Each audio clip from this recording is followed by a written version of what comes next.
Hi, I'm Meg McAllister, EPA Region 7 Administrator. I first want to personally thank each of you for being here today as we continue this vital discussion on equity and environmental justice concerns in your communities.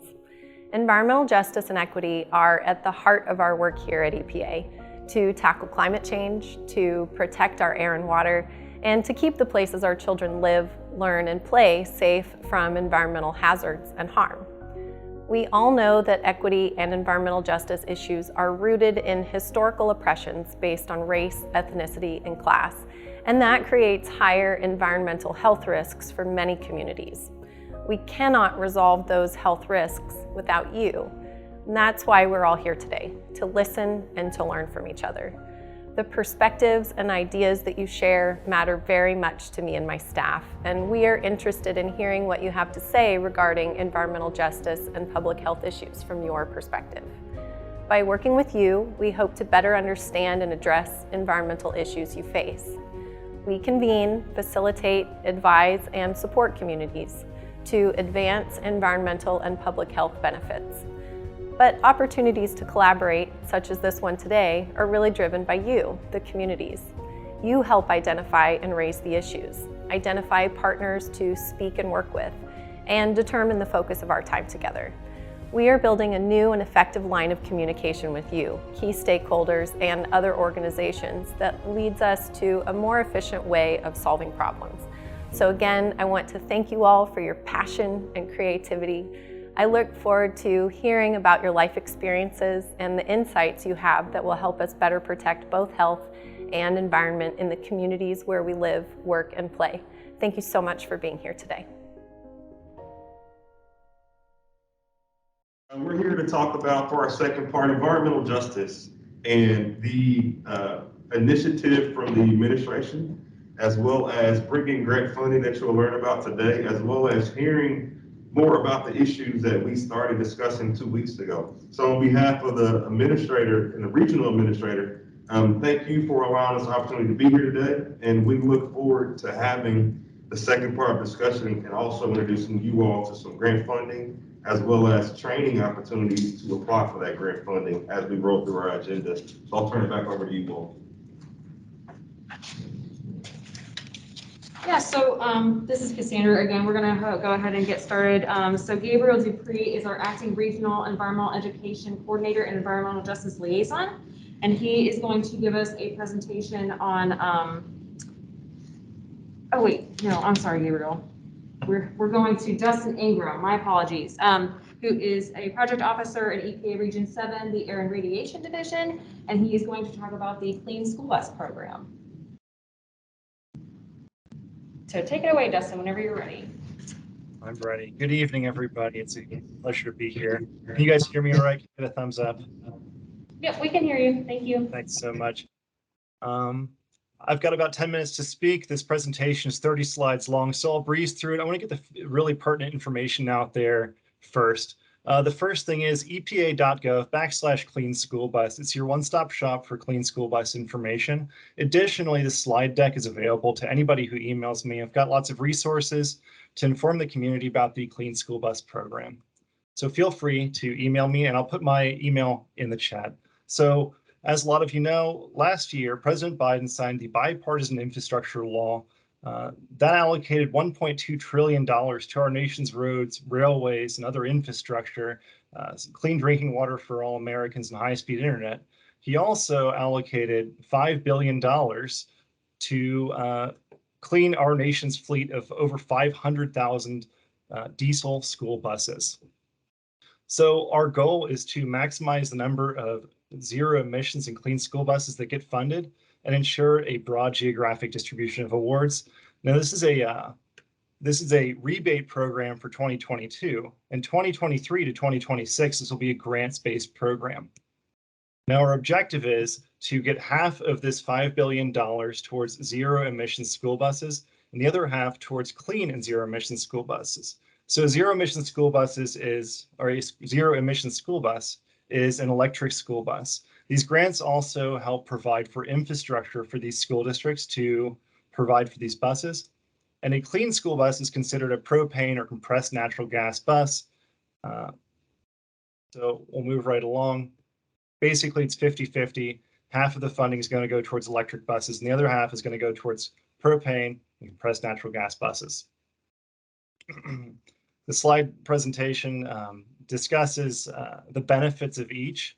The overall intent is in line with the EPA's goal of protecting human health and the environment to protect pupil health and their school environment. So as students are riding diesel buses or waiting at the bus stop while buses are idling, we want to reduce the exposure of students to harmful or potentially harmful diesel fumes.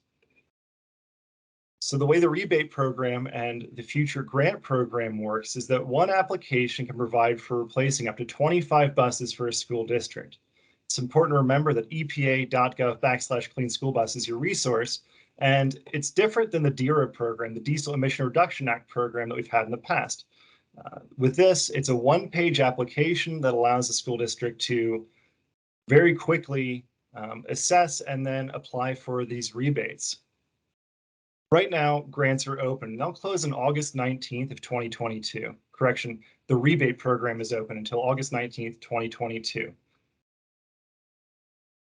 We'll discuss eligible applicants, but what I'd like to do, for the sake of time, is discuss our prioritized applicants. And this is a really important part of the program. So there are two categories. We've got priority applicants and then everybody else, but everybody's eligible. Every school district in our region is eligible to replace a 2010 or older diesel bus.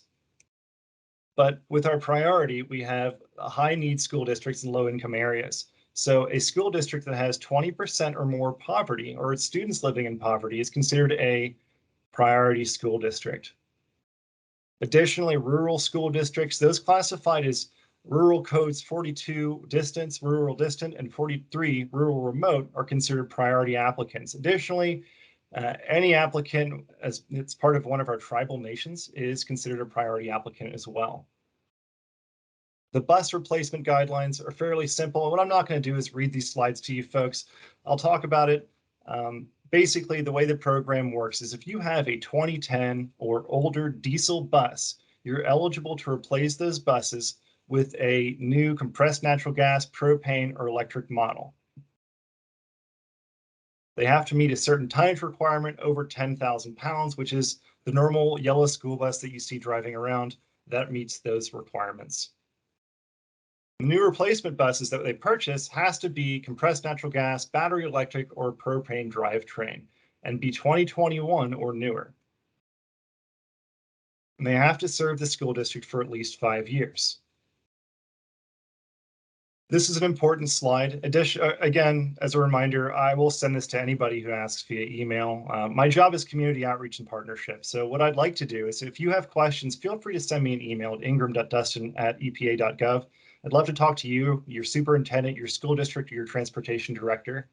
So as we see on under replacement bus, the ZE Class 7 Plus represents an electric bus. And the top column there where it says $375,000, that's if a priority applicant decided they were going to replace a 2010 or older diesel school bus with an electric model. They'd receive up to $375,000, an additional $20,000 per bus for infrastructure. But everybody's eligible in our region. So if you're not a priority school district, you can receive up to $250,000 per bus that you replace. Discussing your infrastructure with your local utility is really important. What we're doing now, since the program's so new, is establishing relationships with utilities so that I can have that discussion better and hopefully better inform the community. As it is now, the program's relatively new. It's a 5-year program, so discussing the feasibility of an electric bus with your local utility provider is an important first step to make before you apply for an electric or propane or compressed natural gas bus. Now, EPA grants does provide infrastructure for these buses. So basically the way it works is the diagram below shows that from your electric meter over, eligible expenses are the electric panel, the charging infrastructure unit, and the electric bus itself. Everything on the other side of your fence line is up to the utility or the school district to pay for that infrastructure being put in place. The application process is meant to be simple, a lot more simple than grants in the past. It's really important that anybody who's applying for an electric school or a compressed natural gas or the clean school bus has an active sam.gov account. Sam.gov has had some changes recently, so it's important to log on, and before you apply or contact me, you make sure that your representative for your district has that sam.gov account and it's up to date.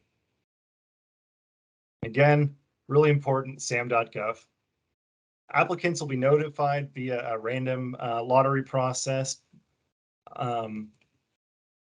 if they've been selected for funding for the buses. Our objective for EPA Region 7 is for the first year to replace at least 70 buses. Right now, we're short of that goal, so please feel free to reach out. And if you know anybody who is a representative in a school district, a political official, a superintendent, or any interested parent or representative in the community, it's really important that they're informed about this program.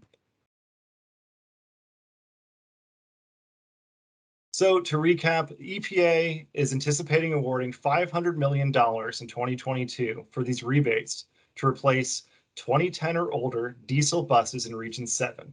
There are priority criteria and there's everybody else, but everybody is eligible.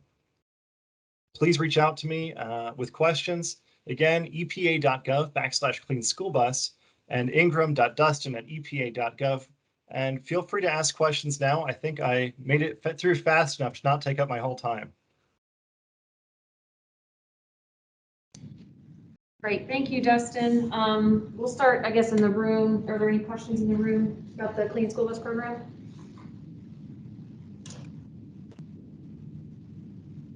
All right, hearing nothing. Does anybody have any questions online? I know we have some time at the end for discussion, but we've got plenty of time for questions here too. All right, thank you for your time, folks. Thanks, Dustin. All right, so we will go ahead and move right along into the Environmental Justice, or EJ, Small Grants presentation. Monica Espinosa, Project Officer, EPA Region 7 Environmental Justice Coordinator, is going to give us a rundown of the grant program. All right, Monica, go ahead and take it away. Let me make sure I'm off of mute and quit doing a split screen. So I won't be able to see the chat, but feel free to put any questions there. Can you all hear me okay? Yes. Yes, we can hear you. Right. Thank you, Dustin. He's good at being short. In environmental justice grants for almost 20 years. And you're in for, this is hot off the press from last week from our Office of Environmental Justice. We are, how do I say this, about to have a plethora of EJ grants and technical assistance, as well as cooperative agreements, in addition to what we just had previously, which was the most grants we've ever had in the history of EPA this past year. So just keep that in mind. I'm going to focus on the ones that are small grants for community-based organizations and nonprofits. But I know you all have a lot of partners and other folks you work with local, state, tribal, other federal partners like HUD or HHS. So just keep that in mind, that this is a lot of information that we just got finalized from our Office of Environmental Justice. And it's exciting. It could be overwhelming, but what I want you to walk away with today are some of the places to go for future updates on EJ grants, like our Communities Information Digest that NEHA has helped us get revamped, that has a lot of information on a monthly basis, including EJ grants, and also our national EJ listserv, because that's really where you're going to get the most up-to-date information, either our monthly digest for the region that covers different things related to our mission from other federal agencies, or the Office of Environmental Justice, which I will have links at the end, but I'm beginning with the end in mind. So if you walk away with anything, just know that there's a lot of information out there. We help sort through that and get you what's related to EJ. So I'm going to cover three different aspects of EJ grants and technical assistance, but I'm really going to focus on the upcoming technical assistance and the changes to the existing EJ small grants program. And then I'll briefly mention towards the end the other anticipated new requests for applications, or RFAs, that will focus more on state, tribal, and local government, which are part of our collaborative capacity building cooperative agreements, collaborative problem solving are also open to community-based. But let me start with the first big anticipated change. And here's the agenda. There we go. I'm advancing my own slides, so I'm trying to time myself as well. So again, there's a lot of plans, and you'll see once you see projected budget numbers that it is going to be another unprecedentedly ambitious year for EJ grants of funding. A lot more funding. We had about double the funding we normally get this past year with almost about 18 million, and we're anticipating 40 million. So imagine that nationwide for all of these different updates to existing grant programs and new programs that include not only grants, but technical assistance. So again, I'm going to quickly go through the anticipated changes with the small grants. Oh, I'm sorry, talk about the community technical assistance centers, thriving communities, excuse me, technical assistance centers. I'm going to call it TACs for short. Then I'm going to get into the grants. That's where I'll probably spend the most time will be on the small grants, because this is where you all that are community-based organizations and nonprofits, many of you will fit in, as well as local and other types of entities, faith-based. And then lastly, I'll cover the two different cooperative agreement programs. So hang with me here and I'll try and make it interesting. So first up, this is all based off of feedback that we get nationally, not only in our Region 7 EJ program, but also across the country, not only to headquarters, but also in our different regions. And we've heard time and time again that a lot of communities that need the most assistance are most overburdened and underserved, that tend to be disproportionately impacted. Typically people of color and or low income communities don't have the capacity always to apply for the funding, or it's too hard, we don't have time. We have issues, we're smart, we know what the issues are, but we don't have the time or the resources because we have so many other hats and other things going on, right? So we've heard you, and that's where this Thriving Communities TACs or Technical Assistance Centers will come into play. It's really exciting. The plan is to have these TACs, these multiple, multimedia types of assistance centers across the country. We don't know exactly where they'll be located, but they're looking at having them pretty similar to where the regions are. So around like the Kansas City area, probably for our region, but could change. And again, depending on funding and availability, the purpose will be to have a facility, a place, an actual place, not just virtual, for communities to come, nonprofits to come, neighborhoods to come, faith-based, you name it, local government, and get more information and training about everything from environmental justice and equity to capacity building, funding, training, you name it, technical assistance for free. So this is really excited. I don't have a lot of info, but again, we're going to start off sometime, I think this late summer or fall.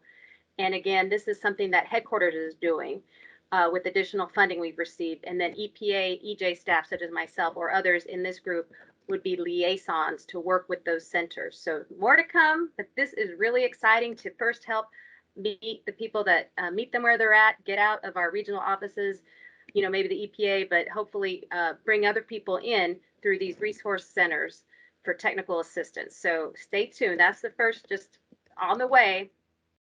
And here are the three quick goals. How can we have better, more meaningful collaborations and engagement? Besides like what we're doing now, these types of meetings we're having. 2, how can we have better interagency collaboration? Like Jeff probably mentioned, our regional administrator is often working across other federal agencies, HUD, HHS, USDA, our rural communities, as well as urban, FEMA, et cetera, with climate issues, climate crisis issues. How do we better coordinate interagency wide, right? So this will also help with that coordination and those pooling of resources. So it wouldn't just be EPA, we would start it.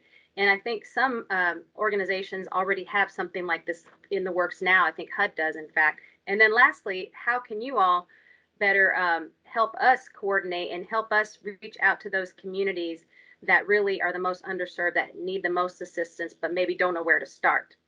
So again, these are just some of the initial goals. This is really exciting, hot off the press. I was excited to get this information. I didn't want to give you last year's not as exciting slides, right? So this is hot off the press. I'm trying to advance my next slide and not show you the agenda.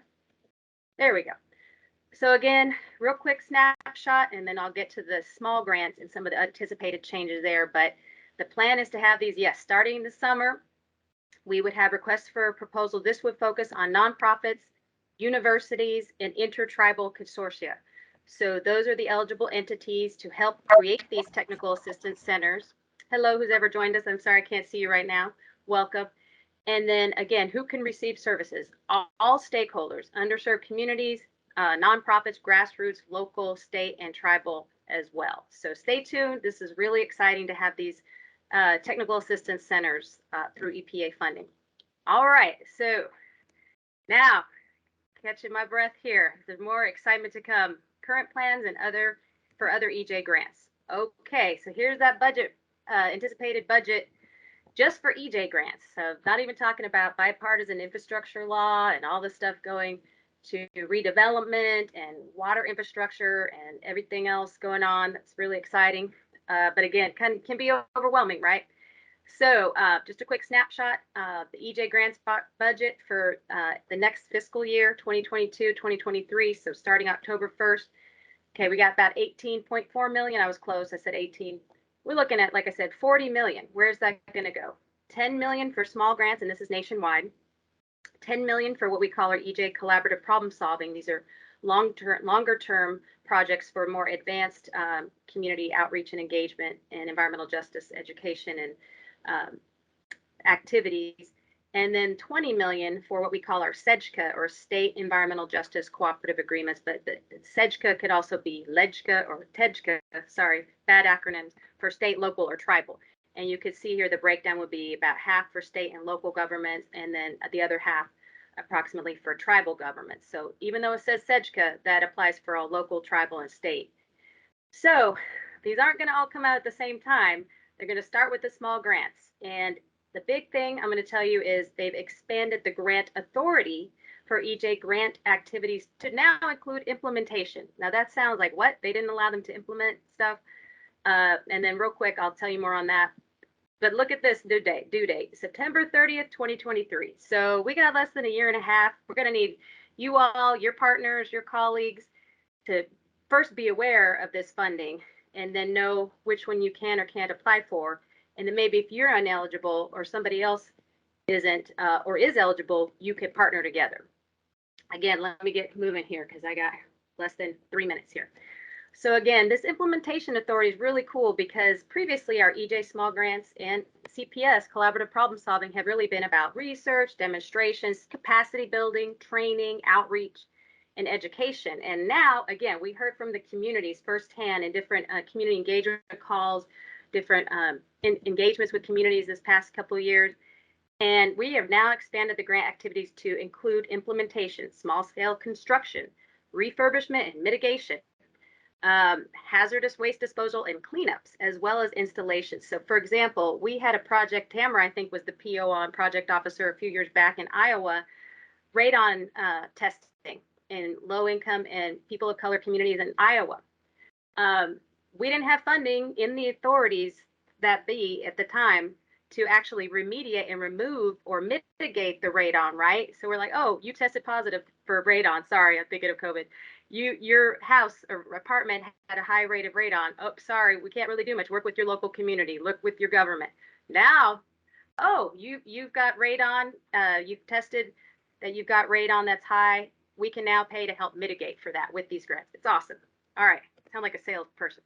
Okay, and then this is the big one, and I'll just quickly mention the other two since they're more for states, tribal, and local government. But the restructuring of the EJ Small Grants Program. This program's been around since the early 90s. This is huge. Again, we've heard, how do we get the funds to the people that need it the most? Grantees that maybe are not necessarily a 501c3 or they don't have the capacity to apply for a grant right now.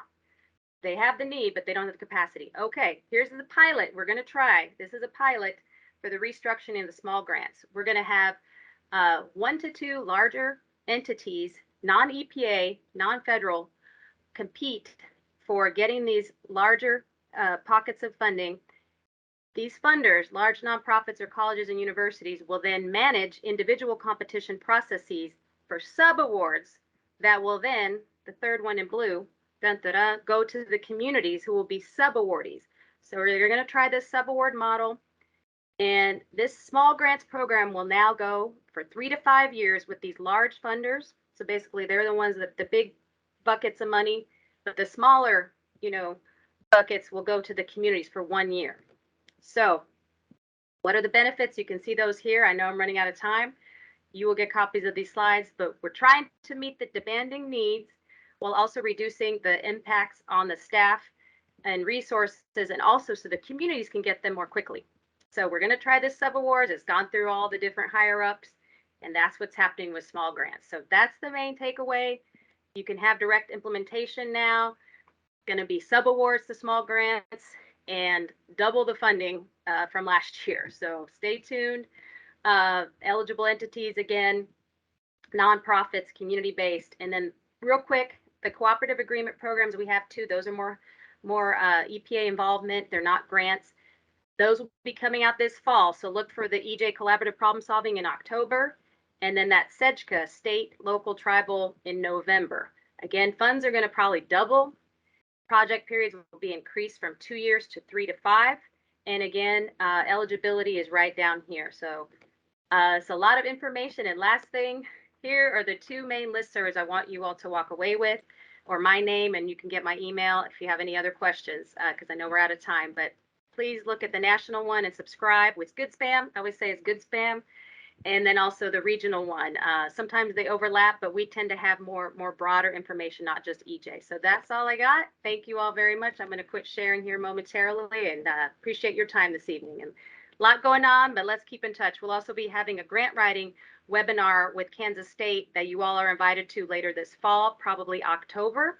So I will keep your contacts, Neha and others, Cassandra and Gabriel, posted, so we can share that with you all once that gets developed. Thank you. Awesome. Thank you, Monica. Again, we'll take a couple of seconds for questions. Is there any questions in the room before we get started? Yes, can you hear me? Monica? Yeah. Hi, Monica. This is Tammy Holmes from St. Louis County. Hi. Hi, can you give some examples of the implementation activities as far as the small scale construction, refurbishment and mitigation and hazardous waste? And can you give some examples of what those activities would include? That's a great question. The only one I could think of really quickly was the one related to the radon, but I know we haven't had construction ones or legal dumping. Can you hear me? For actual like removal. So this would actually go to cover some of those costs related to, as I said, I don't know the construction ones directly. If somebody else wants to chime in that knows construction related grants, but we've never had construction as an allowable cost, is to my knowledge, for EJ. So I can get back to you once the request for applications comes out, Tammy, if I can get your information. But just the good thing, like I said, like with the radon, is that people don't want to just know that they have a problem and not be able to afford to resolve it. Now this can go towards resolving the problems. If it's illegal dumping, we can actually help pay, I think, to like remove it and things like that. That's where I believe this is going. But LaTanya or others want to add your perspectives? It's really exciting because usually, like I said, it's just been more education and capacity building, and not actually sometimes always able to address the physically remove the environmental, problem. But that's a great question. And again, this is still in the works. We haven't seen the request for applications yet, but it will allow the communities and the nonprofits that are getting the funding to definitely address and reduce some of those negative health impacts more than they could before.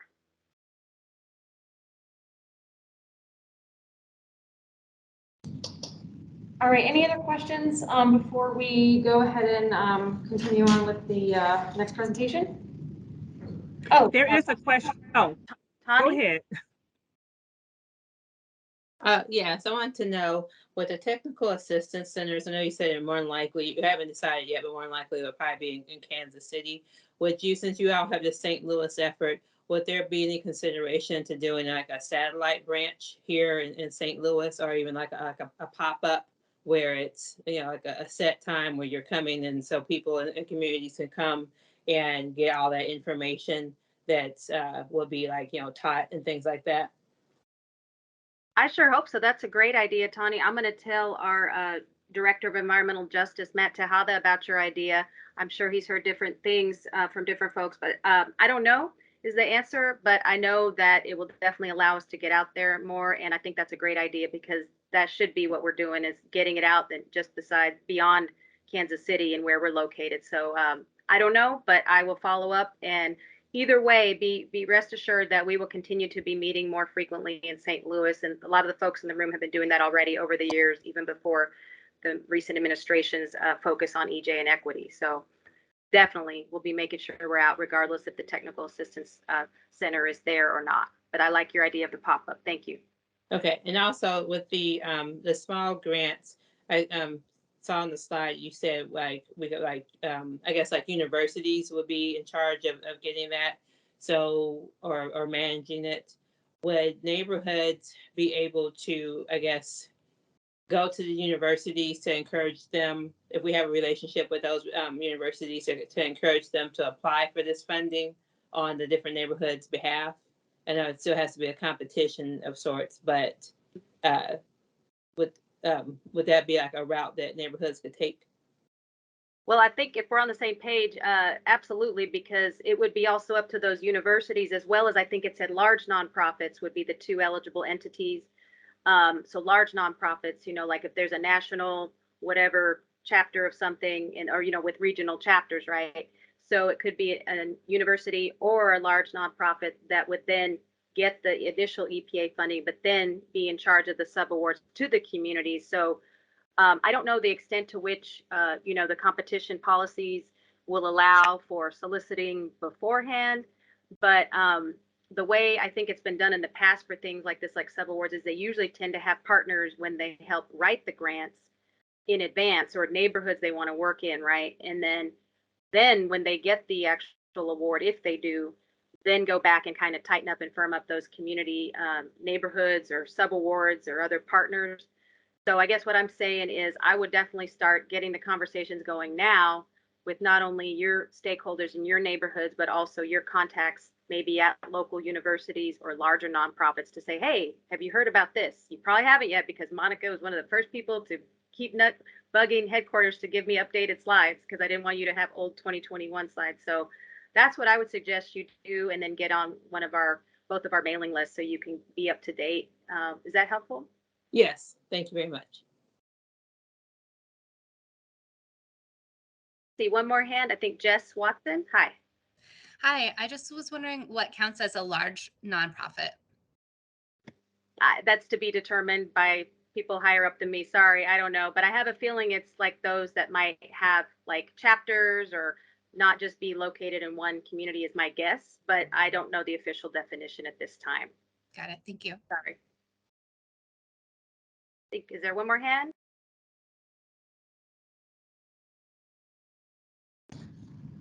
All right, thank you, everybody. Thank you, Monica. Appreciate it. I think we're going to go ahead into our next presentation by Gabriel Dupree.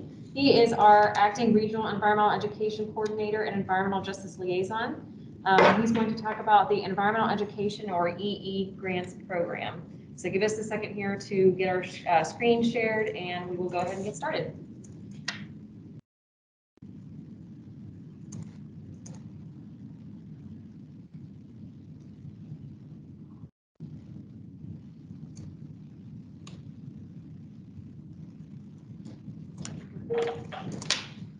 All right, welcome everybody. As Cassandra said, I'm going to give you a presentation on Environmental Education's grant program, and I'm the Environmental Education Coordinator, Environmental Justice Liaison for EPA Region 7. Now, how did it all start? The Environmental Education Program started with the National Environmental Education Act of 1990. So this act required EPA to provide national leadership to increase environmental literacy, and EPA established the Office of Environmental Education to implement the program. Now, what's the purpose of the EE program? Well, environmental education basically includes learning environmental concepts, issues, civic responsibility, diversity of perspectives, skill building, and problem solving. And so the basics of the program, as far as EPA activities that support the environmental education program, include professional development, youth and education recognition, which includes student and teacher awards, and the grant program. Now, there are 5 components of environmental education.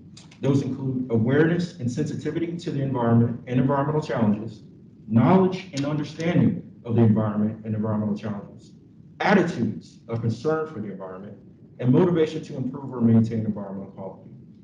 Also, skills to identify and help resolve environmental challenges, and participation in activities that lead to the resolution of environmental challenges. Now, thinking about the EE grant program specifically, this program funds locally focused environmental education projects that design, demonstrate, and/or disseminate environmental education practices, methods, or techniques. Now, there's about 30 to 35 awards nationally. Within our region, we're seeing 3 to 4 annually. And since 1992, EPA has distributed between $2 million and $3.5 million in grant funding per year, supporting more than 3,800 grants. Now, who is eligible to apply? That includes local, state, and tribal agencies, academic institutions, and nonprofits. These organizations are located in the United States or in U.S. territories. Now, helpful resources can be found on EPA's Environmental Education Grants website, which is located at epa.gov/education/grants. And you can also join EPA's EE listservs from that Environmental Education Grants website. And for the overall program, it's very simple to locate it, epa.gov/education. Now, the 2021 competition closed back in December 6, 2021. And at this time, there hasn't been an announcement for the FY 2022 program, but you can stay tuned on that Environmental Education Grants webpage for any updates. And so in closing, this is my contact information, dupree.gabriel@epa.gov. Any questions about the environmental education or environmental grants program? Okay, well, that program would be like an agricultural or environmental-based program at a university? Is that what? It could be a state agency, local agency, academic institution, NGO, any of those type organizations can apply for that grant funding. And so if you go on there, epa.gov/education, that'll tell you all about the environmental education program. And there's also a link into the grants program there as well. And I encourage you to sign up for the listserv, which there's also a link on that epa.gov/education. Directly on that main page, you can sign up for the email list and get in contact, as far as what the available grants are. Like, for example, right now, the FY 2022 hasn't been announced yet, but when it's announced, you would know through that email distribution. And then if you would like have, would there be a problem, just a general question, do you have like other federal grant funding? Is there a conflict of interest? I mean, could you apply for both? It would depend on the specific grant. So there are entities that have different EPA grants, but it would just depend on the type of grant.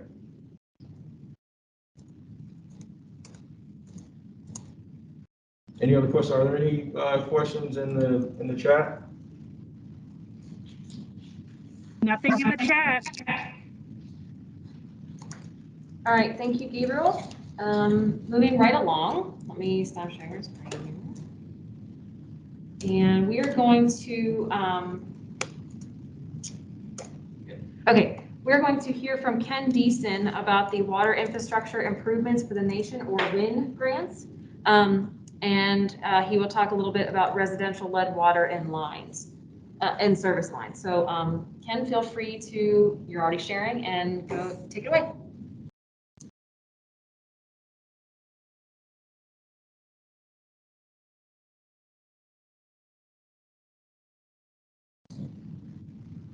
Ken, if you're talking, you are muted. There we go. My apologies. Can you see the slides all right? Yep, we can see them and hear you. Thank you very much. Hey, I am so excited to be with you all this evening. It's been a challenge for the last few weeks working on grants and getting things prepared, but I'm excited to share with you two wonderful opportunities in the Public Water Supply Program that is the first and the longest time in the 30 years that I've worked for EPA. The first item I'd like to share for you this evening is the Water Infrastructure for the Nations Act 2017 grant. It's labeled the WIN 2107, and it's a voluntary lead testing in schools program that provides funding to schools and daycares. And I'm excited for the fact that not only can we look at elementary schools, but we can also look at daycares and provide funding through the Missouri Department of Health and Department of Health and Senior Services, funding that you can get to help schools and daycare test their systems or their water for lead, and not only check to see if they have lead in their water, but also there's funding now available to do lead line replacement at schools.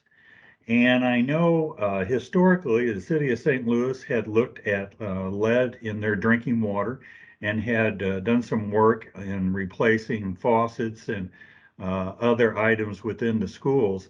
But this will actually allow lead service line replacement. It's voluntary and there is no match.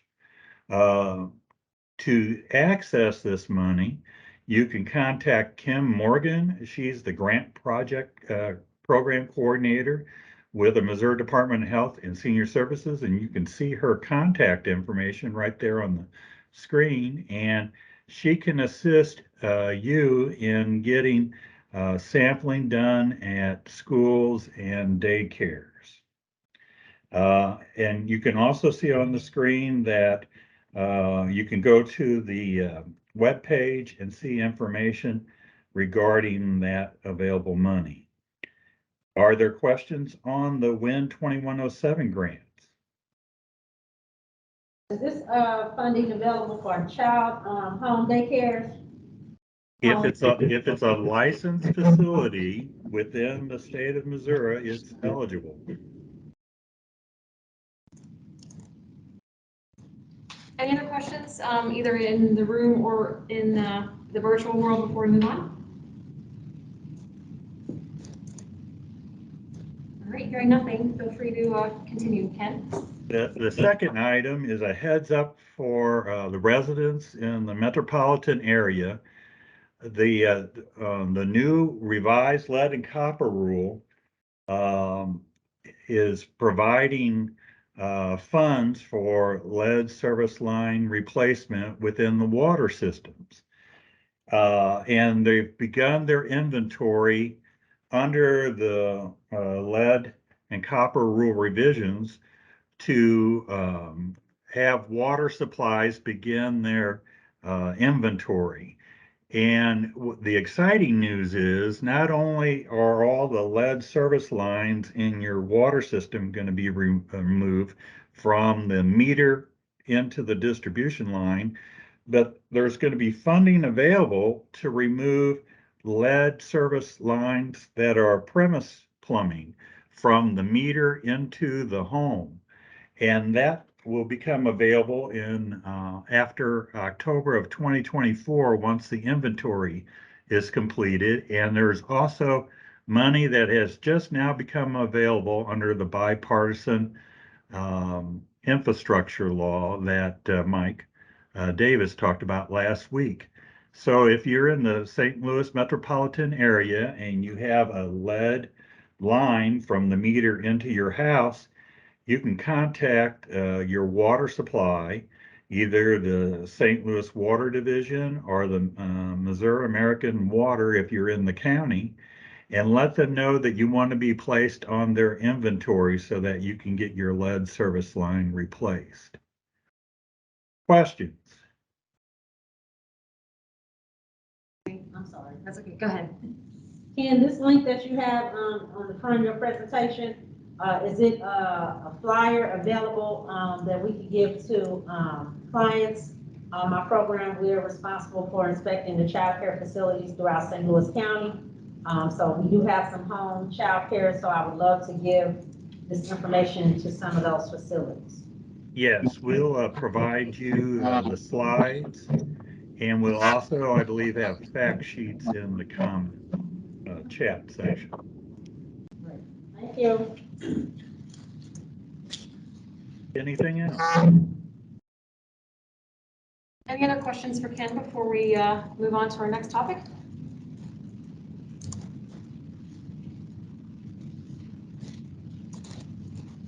Great. Thank you very much.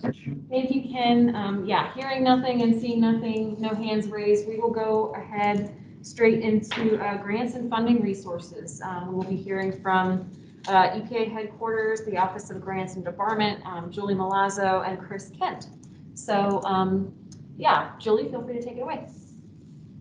Actually, we're gonna have Chris start today. Go ahead, Chris. Hey, thank you for that. Well, howdy y'all.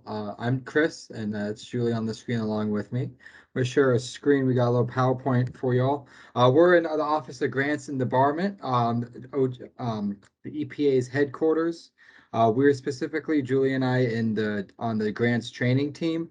So anything grants related within the EPA that has some training to go along with it, her and I work it out and try our best to help folks out. So yeah, so like I said, let's kick this off. We'll show you right away. There's been a lot of good grants information today in these presentations. And so I think today it's best for you all to find out about our homepage, epa.gov/grants.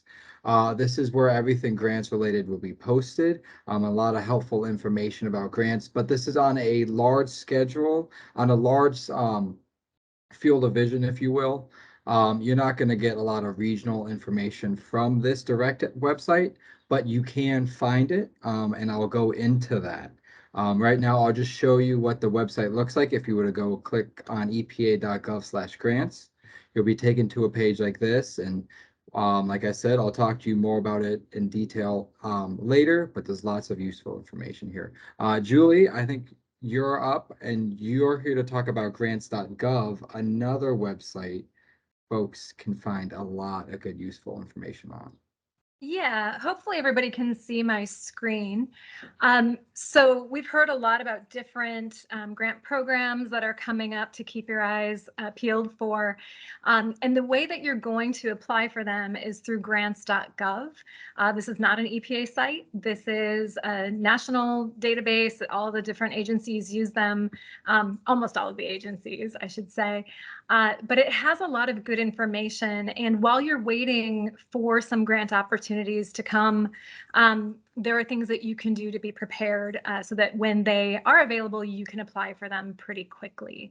The first thing I would do is in grants.gov is register. I'm not actually going to do it because I'm not an applicant, but essentially you just complete the required form fields, confirm your address, add your organization's applicant profile, and I would knock that out sooner rather than later if you haven't done that already, just because if there are any glitches in the system, if it takes a little while, you don't want that holding up your ability to apply for grants.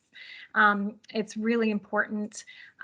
One thing that's cool too is once you've registered, you can go to Connect, and in here you can manage your subscriptions, which basically means you can customize email notifications. So both Monica and Gabriel talked about the listserv that you should sign up for, and you should.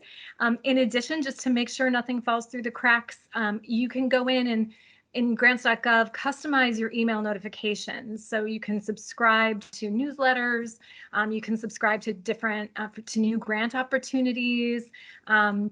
You can really make sure that you're seeing everything as it becomes available in grants.gov so that you don't miss out on opportunities. And, you know, you're not going to have to come in here all the time looking for stuff. It will tell you when it's there. If you did want to look for, say, an open competition, there are different ways of doing that. You can search for grants. I like going to the applications tab. You can poke around in here even if you're not registered.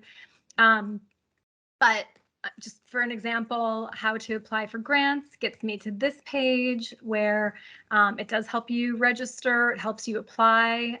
Once you've found a grant opportunity, you can search for opportunity packages. So if you have some of the information about what you're looking for, if you know what the opportunity package number is, you can look for it in here. A lot of the time, though, you won't have that information. You might just know, hey, I think something's coming. And I got a notification that something's available. Let me just see what is available at the EPA right now. And the best way to find those opportunities is to click on this search button. And in here, you can basically see all the different agencies and their current opportunities. What I like to do is, I mean, you can put in keywords if you want to.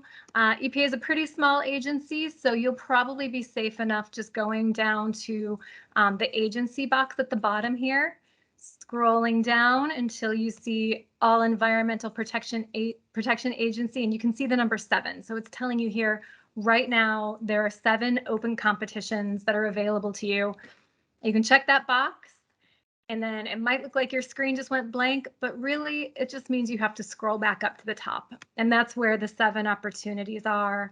What I like to do when I see these is I look at the opportunity title and just see if any of it looks relevant to me. At least if I was an applicant, that's what I would do. And then also you're going to look at the close date, because if something closes tomorrow, you're not going to have time to even apply for it. So, check out the close date, make sure you are signed up for notifications. If you're not signed up, just, come in here and search fairly frequently. Generally for open competition grants, they're going to be open, I think, around maybe 45 days, maybe 60. For smaller competitions, it might be closer to 30 days. So you may not have a ton of time to get your stuff together. But if you click on any of these, it will give you all the information about eligibility and are there any informational webinars associated with this? And, if there are, definitely attend those, because, that's where programs will fill you in on, pieces of information you really do need to know. And you can get details on exactly what the scoring criteria will be. There won't be any surprises. So if you're applying for a competitive grant, you should be very clear based on the description of what they're asking for, what information you need to provide, how it will be ranked and scored. There aren't any little hidden surprises in there. It really is just, doing what the paperwork tells you to do, and then applying. So those are 3 main pieces of information: registering, connecting by managing your subscriptions and getting information sent to you, and then you can search. One last thing that I think might be on the homepage is, in addition to, maybe it's not here. In addition to registering for grants.gov, you also should sign up in advance for sam.gov if you haven't done that. For both of these websites, they're not ours again. So if you're having a hard time with any aspects of it, coming to the EPA for help is probably just going to slow you down. There are a lot of tutorials and there's help available here on grants.gov. But I would definitely register for grants.gov now, and I would also register for sam.gov now before we really get into grant season. I believe it's free to register for both. There are entities out there who will offer to register you for a fee, but it's really not that hard to do it. And it's probably just worth getting comfortable in the systems themselves, but there's training available in the systems. And this is something you'll be using to apply for your grants with us. Chris, I think back to you. Right on. Thank you, Julie. So I'm going to go ahead and just take you all through some more grant-specific websites on the EPA homepage through the EPA internet. And I believe I have control over the screen. Yep. So right off the bat, I'll take you back to the beginning. EPA.gov/grants. This is the homepage for grants-related information. It's a great place to find lots of resources. If you scroll down from the main page, you'll see that we got 4 categories: grant opportunities, application processes, rules and policies, and available training. So these are all great resources if you're a new applicant or you're returned and you're seasoned veteran. There's lots of, pardon me. There's lots of good information here, especially in this available training section. This application process will walk you through everything, and the grant opportunities. And look at the first bullet we have highlighted here is that grants.gov that Julie was just mentioning.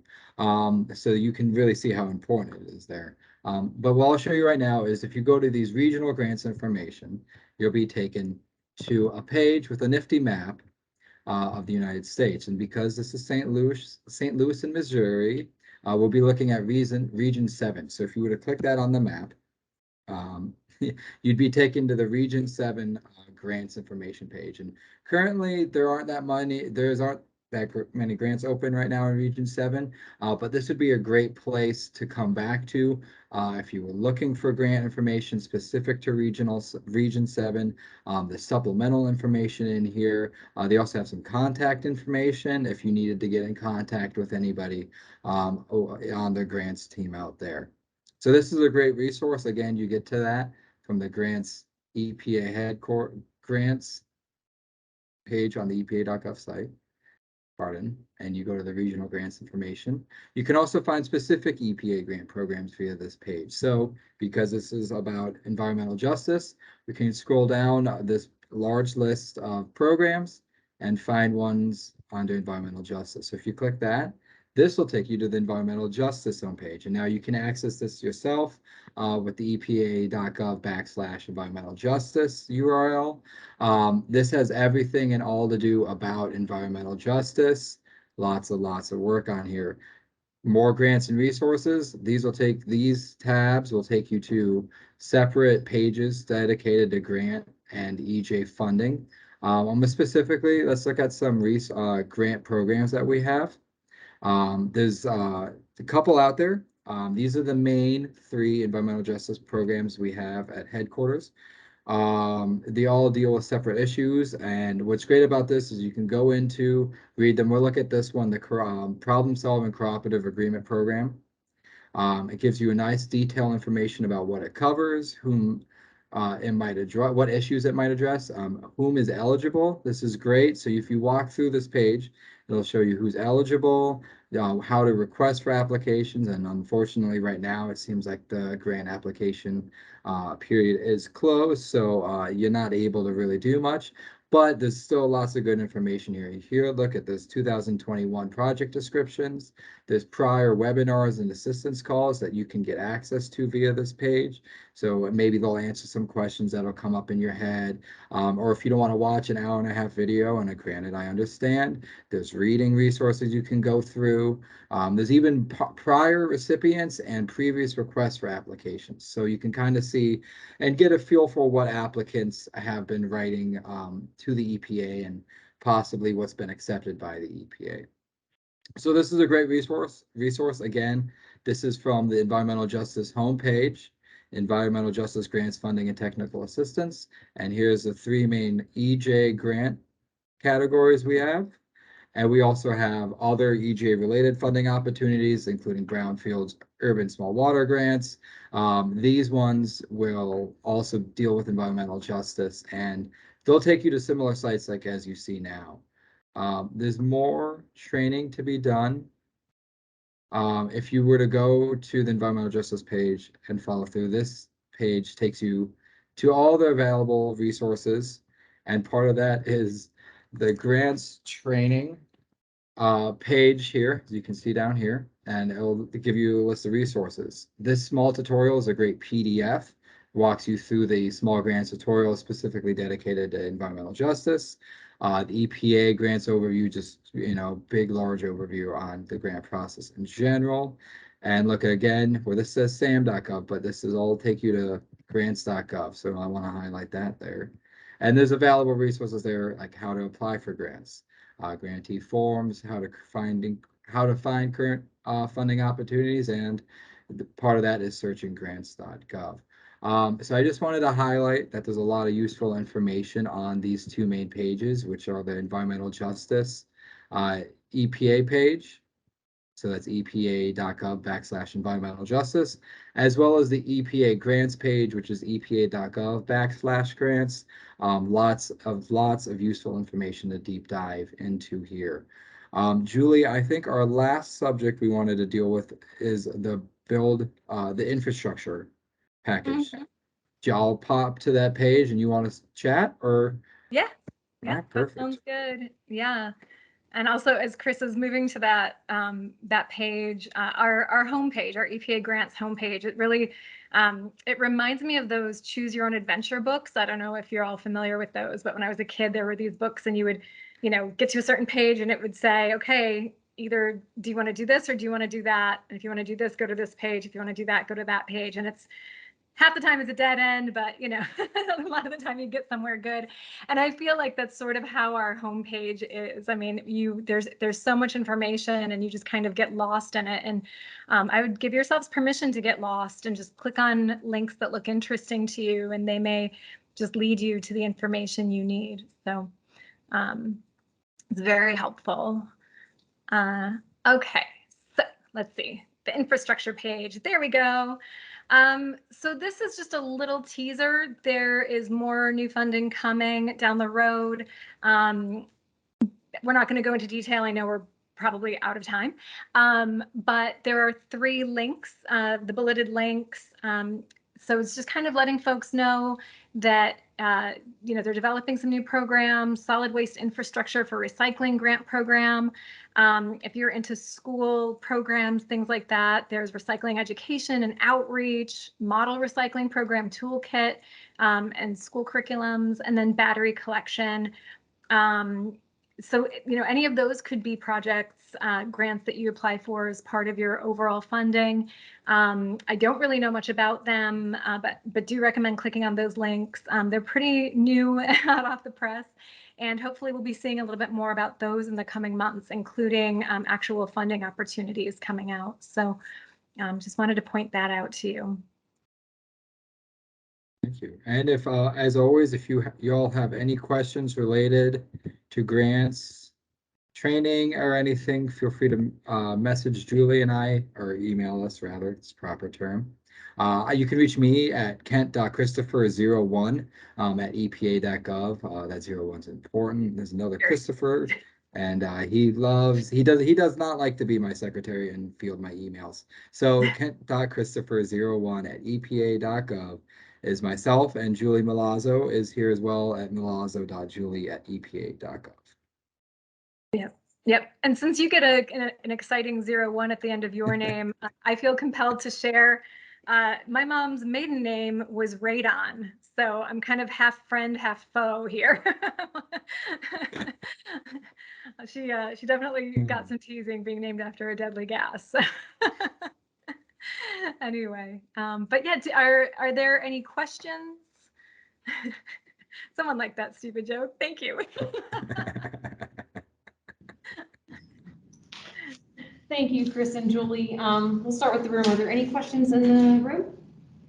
We'll be getting these slides, right? Okay. Thanks.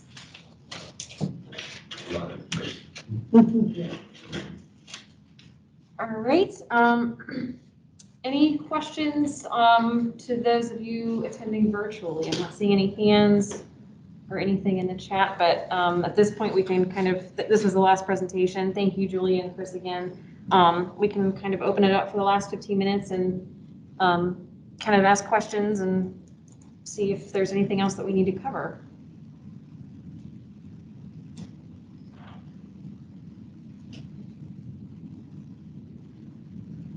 All right, so I guess we just want to open up for kind of an open discussion.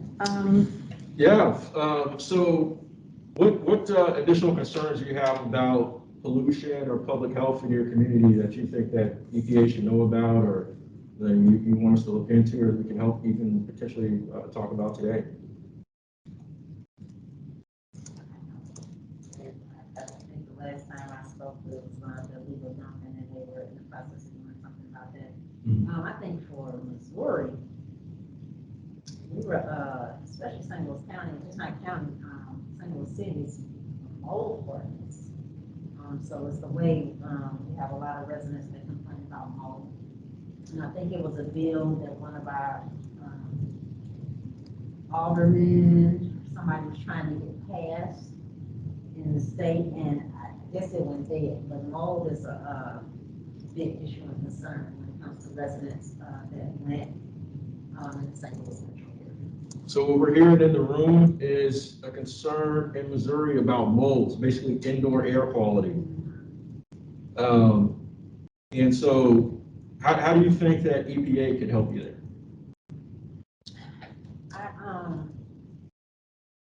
Something that we're not doing right now.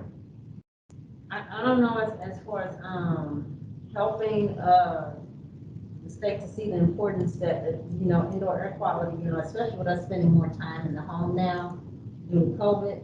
But it's it's one of those issues, like, asthma trigger, it impacts the health. And if you're an asthmatic, and if you're allergic to mold, and that can exacerbate your asthma, you could possibly die. So, I mean, I feel that's a very important issue that's not getting a lot of, it's not getting a lot of attention. And I think, like I said, it goes so far and then it falls back down. But I think, in other states, they do have, ordinances. But then that's where the conflict comes in, because you have the landlords, it's an issue with the landlords and things like that. But indoor air quality, when it comes to water issues in the home, it's a big issue. And the landlord-tenant law is always it's real tricky. So the last case that we knew about in St. Louis County, the lady had to go to Missouri Supreme Court to get things in her favor. She was living in an apartment complex. She had a disabled daughter, and it impacted her health. And she had to go to Missouri, the higher court, in order for that case to be in her favor. So I think it shouldn't have to get that far. I think it should be able to start grassroots in the communities, and we come to some type of agreement where the landlords know, hey, this is an issue that can impact our tenants, impact our tenants' health, and to know how serious it is. And then on the same side, and be educated as well. And then as tenants, they be educated as well as some of the things that they're doing in their homes. It's just some things that they can maintain themselves, that would be great. But I think it's just we need to come to some type of compromise, passing a law, and if not a law, getting to where everybody understands the importance of indoor air quality issues, and especially us spending more than 90% of our time in homes now, due to hybrid, working in situations like that, and then when people not working, so you're gonna have more racial inequity and concerns, those are only gonna increase. Definitely, that's all, very timely. June is Healthy Homes Month. We got a Healthy Homes program, a Children's Health program. Are you familiar with any of those programs? Children's Mercy? Children's Health, EPA's Children's Health program? No, we're close community partners with Children's Mercy in Kansas City. Kevin Kennedy, so he's one of our trainers. We have our Healthy Homes program in St. Louis County, so we're familiar. We're just trying to learn the different models, things that we probably can learn from, and move on, to possibly using our own area, but it's kind of hard sometimes when politics is involved and things as such. So what's at stake and what's more important. So. Definitely, yeah. Our programs definitely work hand in hand with the city and the county. What we'll do is we'll get you some additional information about our Healthy Homes program, the Children's Health programs, so that you can have those additional resources as well. I think we have some regulatory authority, legal authority to regulate things like asbestos and lead paint to a certain extent. Mold's one of those things that I don't really think we have as an agency any authority. We have guidance that we can provide through that Healthy Homes program that'll help give advice, but there's no legal mechanism I'm aware of EPA has to, it's pretty left up to state governments, local governments, as you were describing, that have some ordinances to manage that sort of thing, or try to, but EPA doesn't. It's my knowledge. Any other ideas in the chat from virtual attendees? We're talking about additional pollution and public health concerns in your community.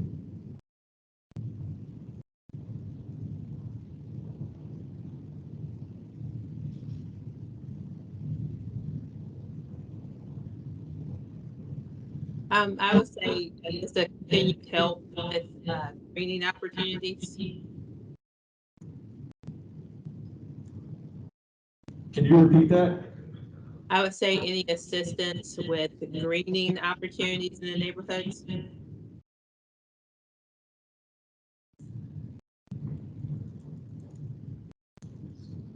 Still not quite coming out clear here in the room. I'll type it in the chat. Oh, thank you. Sorry.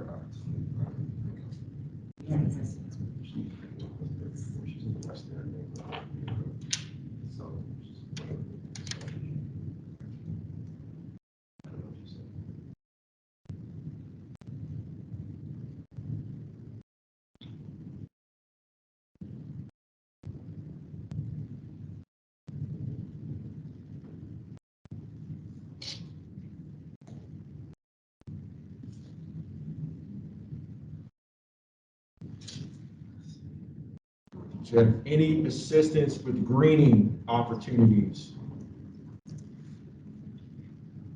Okay, and can you speak to that a little more as far as what you mean by greening opportunities?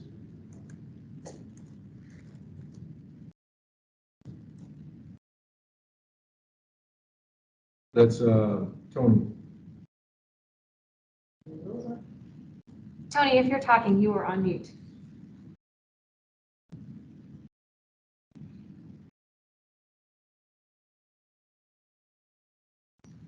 Well, while we're waiting to hear a little bit more about that, thinking about green, you may be talking about like green infrastructure or being opportunities to have more. Yeah, sure. So okay, we'll have a greenway built in our neighborhood. So basically, more trees, those types of things. That falls under the umbrella of green infrastructure.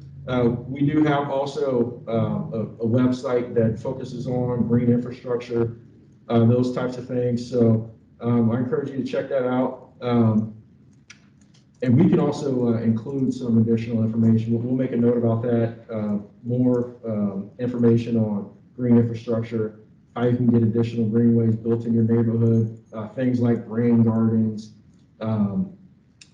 expanded riparian corridors, and helping out, helping out with mobility.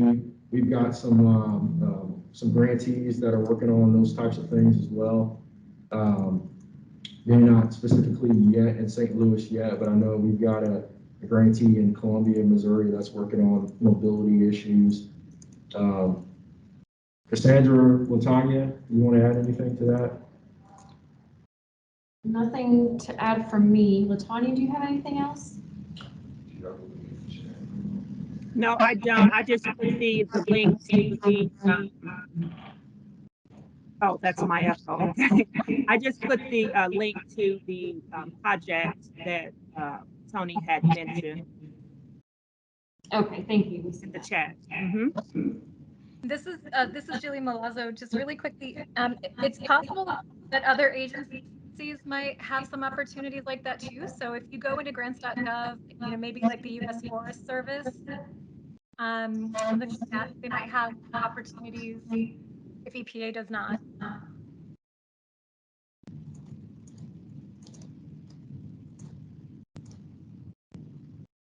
Okay, what other urgent topics or something important that you think that we should discuss today? In the virtual attendees or here in the room?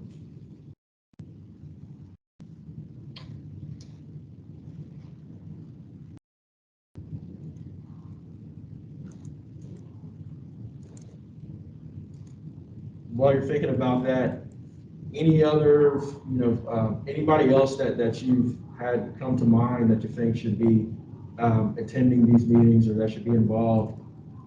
We definitely would like to know. We want to get as many people involved in the effort to help the St. Louis community as possible. So if somebody comes to mind or an organization comes to mind, definitely let us know.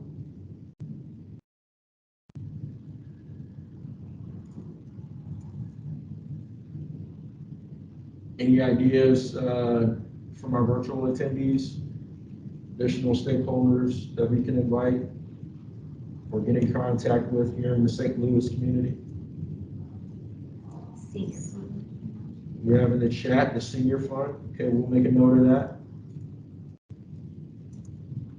And I do want to point out, or not point out, but say that if, I think this question was asked at the last meeting on the 13th as well, if you had pointed out anybody or any groups that should have been invited, we did some research and send out some invitations.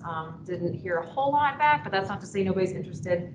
So if you have like specific people at any of these organizations, that might be helpful to reach out to them directly. There's a list of neighborhood organizations on the St. Louis City website that you should look at. Now, I would consider reaching out to aldermen or the elected officials here in the city and even in the county. Thank you for sharing. Link to the video has all the great information in it as well.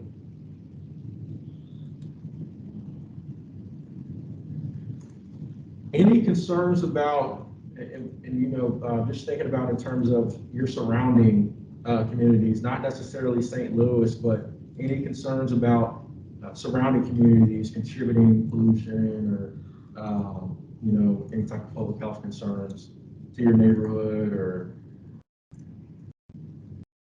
in the room or in the virtual room?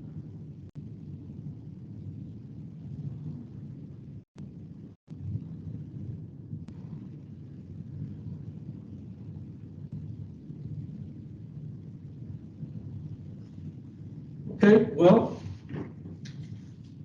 I want to be respectful of everybody's time. We're coming up on 7:30 time limit for the meeting here. So any additional concerns before we wrap up?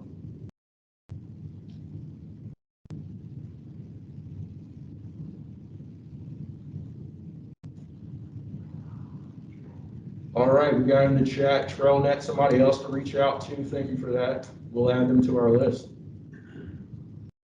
And if for whatever reason, like if you think of something after this meeting, we're not stopping here. Like you can reach out to myself, Cassandra, or Gabriel, and we can chat more after this meeting is over as well.